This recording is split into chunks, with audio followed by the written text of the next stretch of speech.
part one of the artisanal bread, and the first thing we need to do is feeding the starter. My starters sit in the refrigerator for days, for months, and for years, and I use it only once or twice a month because I make a lot of bread and then I just slice it and freeze it.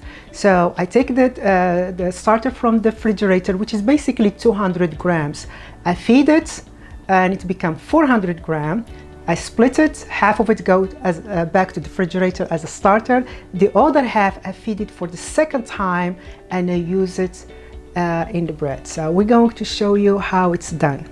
We're taking 200 grams of the rice starter. We're adding 100 grams spring water. We don't want to use regular water because of the chlorine, and we don't want that to interfere with our natural bacteria.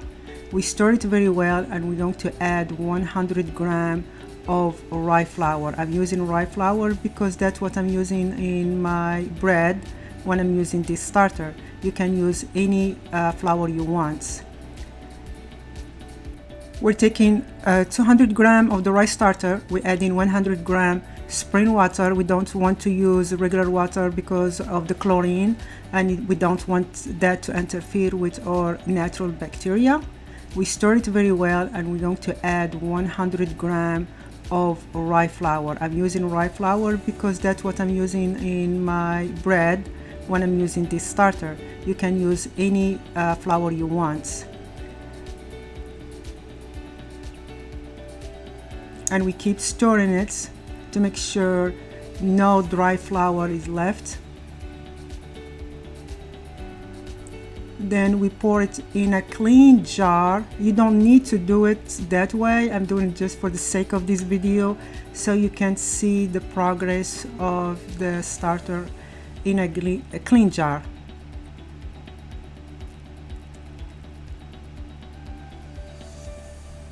We're going to leave this starter at room temperature between 10 to 14 hours, and the size normally doubled, sometimes even tripled.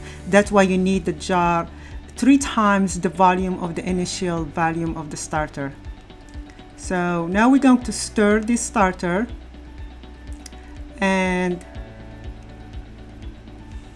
remove half of it, meaning take 200 grams of this starter, put it in a jar and store it in the refrigerator to use it for another project.